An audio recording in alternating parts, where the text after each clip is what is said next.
ሰበር ዜና ደርሶናል። ክቡራን አድማጭ ተመልካቾቻችን ኢራን ኳታር ውስጥ የሚገኘውን የአሜሪካን ዋናውን የኤርቤዝ አሁን ከደቂቃዎች በፊት መምታቷ ተሰማ። ዱሃ ላይ አላዱድ የሚባል ቦታ ላይ ነው እንግዲህ ኢራን ተደጋጋሚ 6 ሚሳኤሎችን አከታትላ በመተኮስ ይሄን አካባቢ ለማጥቃት የቻለችው። የአሜሪካ መንግስት ሁኔታውን ተከታትየዋለሁ፣ በሰው ህይወት ላይ የደረሰ ምንም አይነት ጉዳት የለም ሲል ዘግቧል። የኳታር መንግስት በበኩሉ ይህ የኳታርን ሉዓላዊነት መጣስ ነው፣ የሀገሪቱን ሉዓላዊነት መዳፈር ነው፣ ለአጸፋም ዝግጁ ነን እያለ ነው። እንግዲህ ይሄ የሚያመላክተው ሶስተኛው የዓለም ጦርነት እየተጀመረ መሆኑን ምንም የሚያጠራጥር ነገር የለውም። እንግዲህ እስራኤልና ኢራን የለኮሱት ጦርነት ይሄው ተፋፍሞ በርካታ ሀገራትን ጭምር እያካተተ ይገኛል። ኢራን በበኩሏ ኦፕሬሽን ባሻራት አልፋዝ ብለዋል ላይ በፋርስ እንዲሁም በእንግሊዘኛ አናውንሴሽንስ ኦፍ ቪክተሪ በአማርኛው ደግሞ የድል ማወጃ ዘመቻችን ነው ብላለች። እንግዲህ ከዚህ በፊት ኢራን በአንድ ወቅት ኳታር ላይ ያለውን የአሜሪካን ኤርቤዝ መምታቷ ይታወቃል። እሱን ነው የደገምኩት የሚል መልእክት ሰጥታለች። ሁኔታዎቹ እጅግ በጣም እየተባባሱ ነው። ኢራንም እንግዲህ ሄርሙዝን ሙሉ በሙሉ ከትናንትናው ጀምራ ዘግታለች። የነዳጅ ዋጋም በዓለም አቀፍ ደረጃ ከፍተኛ ጭማሪ እያሳየ ነው። ጦርነቱ እየተጋጋለ የመጣበት ሁኔታ ነው። አገራችን ኢትዮጵያንም ይነካል።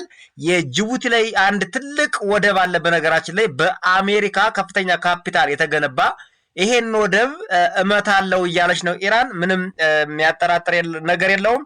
ኢራን እንግዲህ ካለች እንደምታደርገው ጥርጥር የለውም።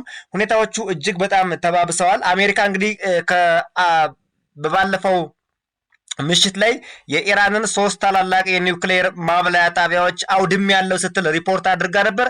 ይሁን እንጂ በኢራን በኩል እነዚህ ቦታዎች ቀድሞ አሜሪካ እንደምትመታቸው ስላወቀች ኢራን ሙሉ በሙሉ ከዚህ ውስጥ ያሉ ስፔር ፓርቶችና ሙሉ የኒውክሌር እቃዎችን ሌላ ቦታ ደብቃለች አሽሽታ የሚባል መረጃ ነው ያለው።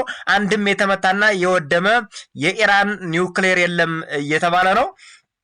ይሄ ሁሉ የአየር ድብደባ እየደረሰባት እስካሁን የምትተኩሳቸው ሚሳኤሎችም ከመጎንጨፍና ውድመት ከማድረስ ወደኋላ አላሉም። በተለይ እስራኤል ላይ ከአሜሪካ በጀት ከመታቻት በኋላ ከዛ በፊትም ቢሆን ከፍተኛ ውድመት እየደረሰ ነው። በየቀኑ የሚደርሰው ውድመት እጅግ በጣም ከፍተኛ የሚባል ነው። የተከበራችሁ አድማጭ ተመልካቾቻችን በዚሁ አጋጣሚ ኳታር ውስጥ የምትኖሩ ኢትዮጵያውያን ራሳችሁን ጠብቁ፣ ከፍተኛም ጥንቃቄ ማድረግ ይኖርባችኋል። በዚህ የሮኬት ጥቃት ሰለባ እንዳትሆኑ እንግዲህ መጠንቀቅ ይኖርባችኋል። በተለይ የአሜሪካ ኤርቤዝ እና የአሜሪካ ወታደራዊ ተቋማት ያሉባቸውን አካባቢዎች በመራቅ ለራሳችሁ ጥንቃቄ አድርጉ። አሁን እየተደበደቡ ያሉ አካባቢዎች ኳታር ዱሃ አካባቢ ላይ አላዱድ የሚባል ቦታ አለ። ምናልባት ስሙን በትክክል ላልጠራው ይችላል ለቦታው አዲስ ከመሆኔ አንፃር።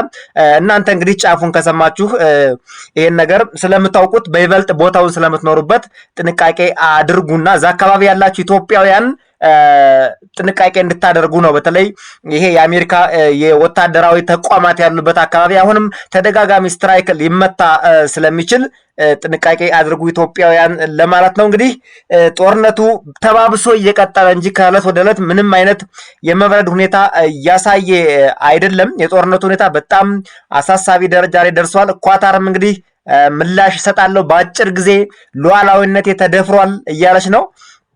ኳታር ውስጥ ያላችሁ ኢትዮጵያውያን እንግዲህ ተጠንቀቁ ለማለት ያክል ነው። ክቡራን አድማጭ ተመልካቾቻችን